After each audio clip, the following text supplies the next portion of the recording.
رسول اللہ صلی اللہ تعالی علیہ وسلم کے دنیا سے پردہ فرما لینے کے بعد حضرت ابوبکر رضی اللہ تعالی عنہ کا دور سختیوں کا دور تھا، قربانیوں کا دور تھا۔ حضرت عمر فاروق رضی اللہ تعالی عنہ کا زمانہ وہ فتوحات کا دور تھا۔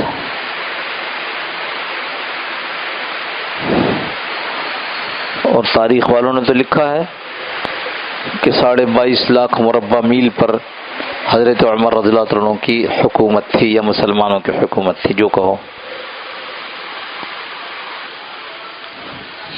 کچھ لوگ ادھر، کچھ لوگ ادھر، کچھ لوگ ادھر بھیجے جاتے تھے۔ وہ ہر جگہ جاتے، ان کو بس اسلام کی دعوت دیتے۔ جو اسلام کی دعوت کو قبول نہیں کرتے ان سے کہتے کہ اچھا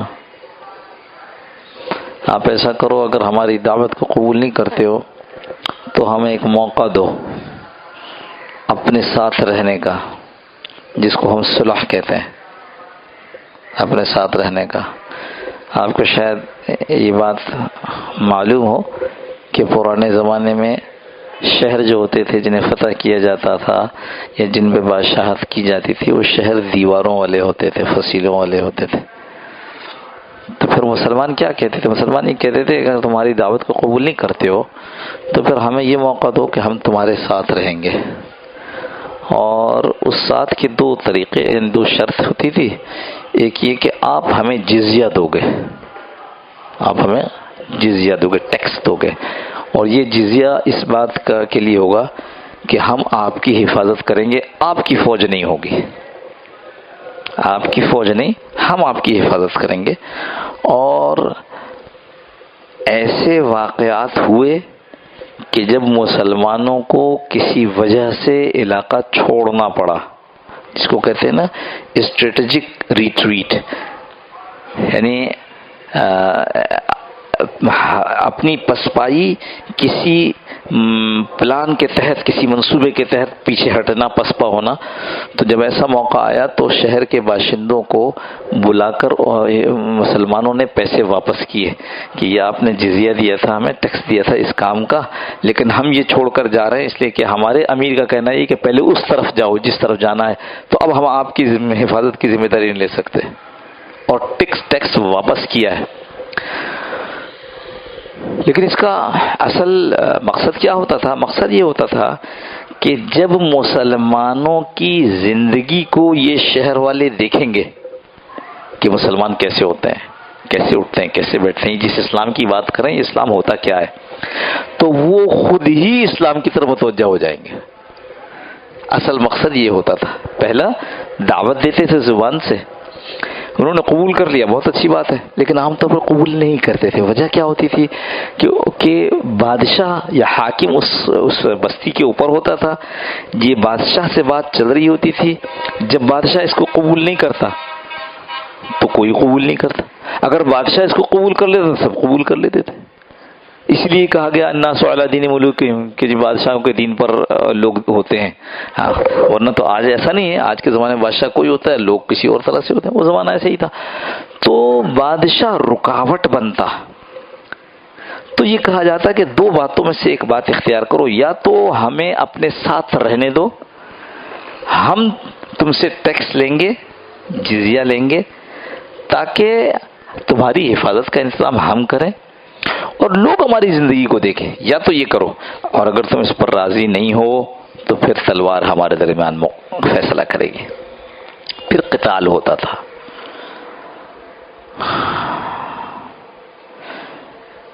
تو چاروں طرف یہ حال چل رہے تھے۔ ایک علاقہ تھا جو بہت سخت معرکے کا تھا، اتنا سخت کہ حضرت عمر رضی اللہ عنہ روزانہ مدینہ منورہ سے باہر نکل کر آ کر کھڑے ہوتے کہ شاید کوئی پیغام لانے والا پیغام لائے کہ وہاں کا کیا ہوا۔ ایسے ہی ایک دن کھڑے ہوئے تھے کہ دیکھا کہ ایک تیز رفتار گھوڑا دوڑتا ہوا آ رہا ہے۔ وہ آدمی آیا اور اس نے کہا امیر المومنین مبارک ہو، شہر فتح ہو گیا۔ امیر المومنین نے کہا ماشاءاللہ الحمدللہ، خبر کیا ہے؟ کہا امیر المومنین شہر تو فتح ہو گیا، مگر فلاں صحابی جو تھے نا وہ شہید ہو گئے، انا للہ، اور امیر المومنین فلاں بھی شہید ہو گئے، انا للہ۔ اس نے کچھ نام گنائے اور اس کے بعد کہا کہ امیر المومنین اس کے علاوہ اور بھی بہت سے ایسے شہید ہو گئے جن کو آپ نام سے نہیں جانتے۔ یہ قصہ میں نے اس لیے سنایا، حضرت عمر رضی اللہ عنہ نے ارشاد فرمایا میں ان کے نام نہیں جانتا، لیکن جس کے نام پر اپنی جان قربان کی وہ اللہ ان کو خوب جانتا ہے۔ ہم اپنے آپ کو معمولی سمجھتے ہیں، وہ جس نے ہاتھ اٹھا کر دعا کی ہو کہ اے اللہ یہ میرے نبی کا مذاق اڑا رہے ہیں، اے اللہ میرے بس میں نہیں ہے، میں کیا کر سکتا ہوں، کچھ بھی نہیں کر سکتا، اے اللہ تو اپنے فضل سے میرے نبی کی ناموز کی حفاظت فرما، خدا جانے وہ کیسا قبول ہوا ہوگا۔ کل قیامت کے دن اس کو اس کا اعزاز مل رہا ہوگا کہ یہ نبی کی نبوت کے ناموز کو بچانے والا کھڑا ہو جائے۔ بھائی اللہ اکبر، کس جگہ کھڑا ہوگا پتہ نہیں، کون سا مقام اللہ نے اس کے لیے جنت میں رکھا ہوگا۔ ہمارا مزاج بن گیا ہے، ہم لوگوں کو گالیاں دیتے ہیں، ہم حکومتوں کو برا بھلا کہتے ہیں۔ بھائی حکومت کو اپنا کام کرنے دو، جو لوگ ان کو جگا رہے ہیں جگائیں، ضرور جگائیں، جن کی پہنچ ان تک ہے، جو کسی صورت سے بات پہنچا سکتے ہیں ان تک پہنچاویں، لیکن یہ صرف حکومت کی ذمہ داری تو نہیں ہے۔ وہ صرف حکومت کے نبی تھے؟ نہیں، میرے اور آپ کے دل کے اندر بسنے والے، خدا کی قسم اگر کسی کا دل ان کی محبت سے خالی ہے تو اپنے ایمان کی خیر بناوے۔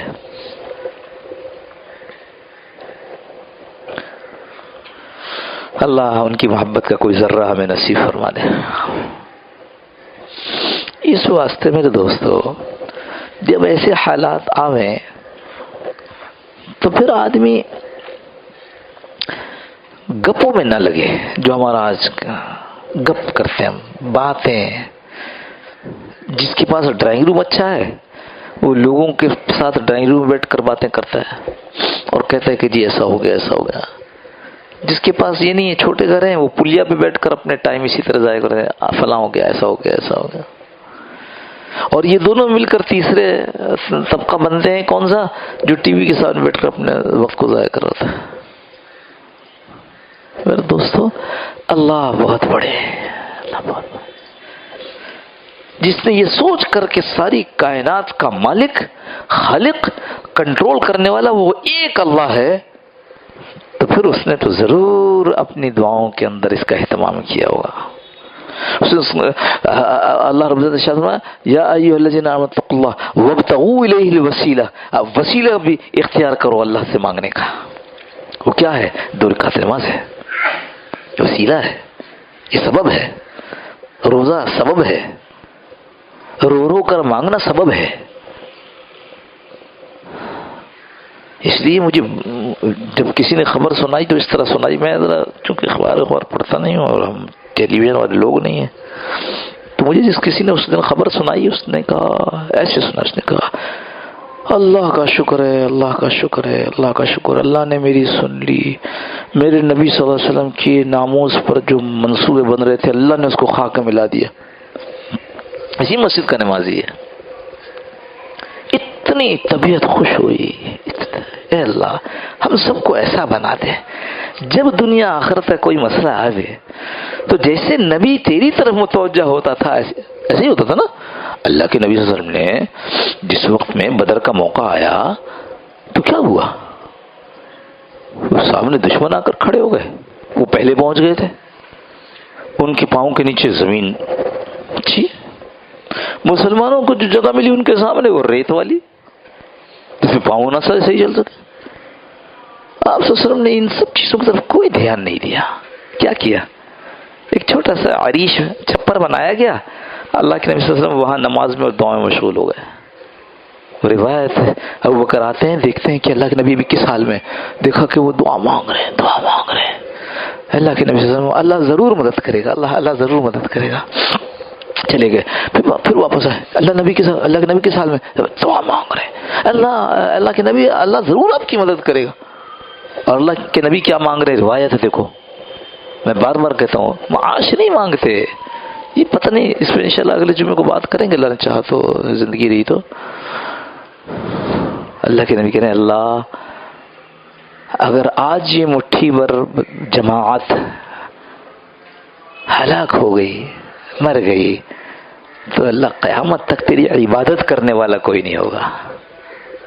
ہم کیوں آئے دنیا میں؟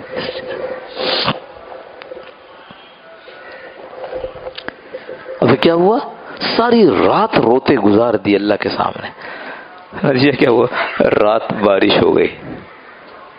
بارش جو ہوئی تو مسلمانوں کے جو ریت تھی وہ کیا ہو گئی؟ مضبوط ہو گئی. کس نے کیا؟ اور جہاں کافر تھے وہاں کیچڑ ہو گیا کہ ان کا پاؤں پھسلنے لگا. خدا بڑے، بہت بڑے. بدر کو یوم الفرقان کہتے ہیں، قرآن کہہ رہا ہے، ہم نہیں کہہ رہے. یوم الفرقان کہ وہ دن جس دن فرق واضح ہو گیا. کیا فرق واضح ہو گیا؟ یہ ہیں جن کے پاس ساز و سامان، اسلحہ بہترین، اور یہ ہیں جو نہتے ہیں، لیکن ان کے ساتھ اللہ ہے. جیت ان کی ہوئی. فرق کیا ہوا کہ جس کے ساتھ اللہ ہوگا وہ جیت جاوے گا. کامیابی کا نسخہ یہ ہے. اللہ عافیت کے ساتھ اس کی سمجھ نصیب فرما دے.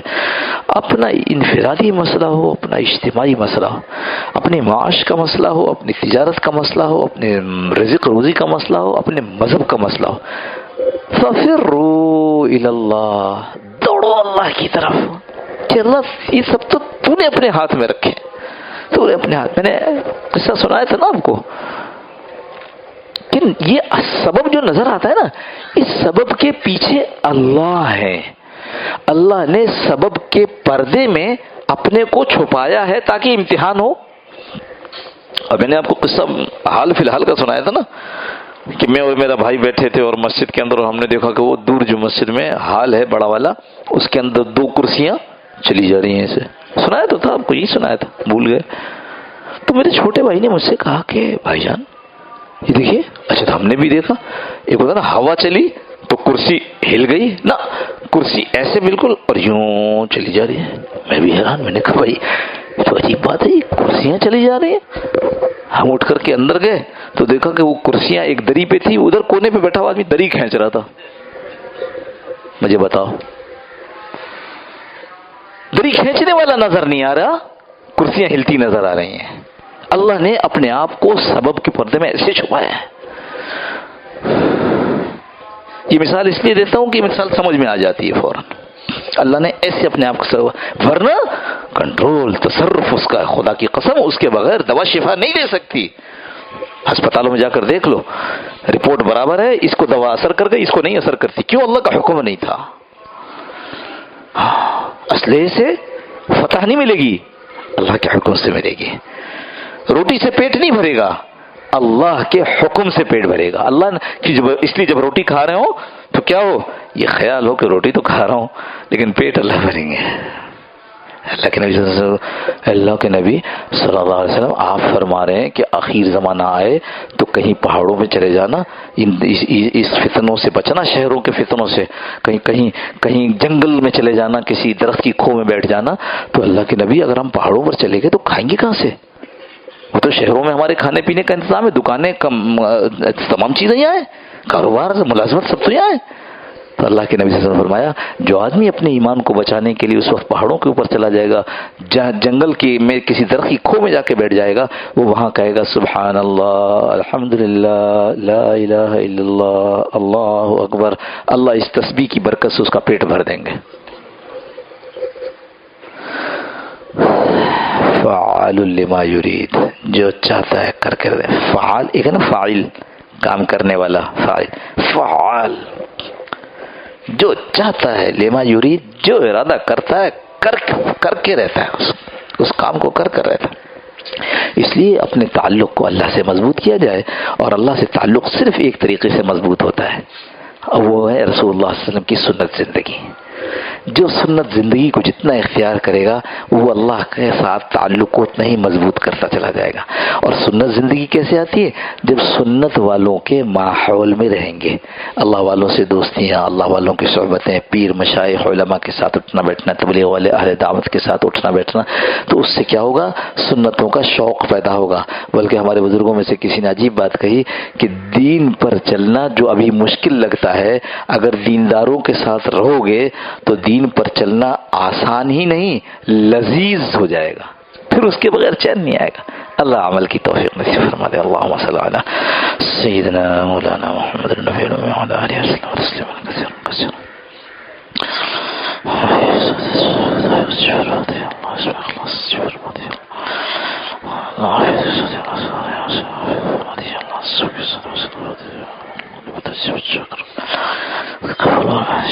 ربنا تقبل منا انك انت السميع العليم وتب علينا يا مولانا انك انت التواب الرحيم وصلى الله تعالى على خير خلقه محمد وعلى اله وصحبه اجمعين برحمتك يا ارحم الراحمين۔ جزاكم الله خير۔ السلام عليكم ورحمة الله۔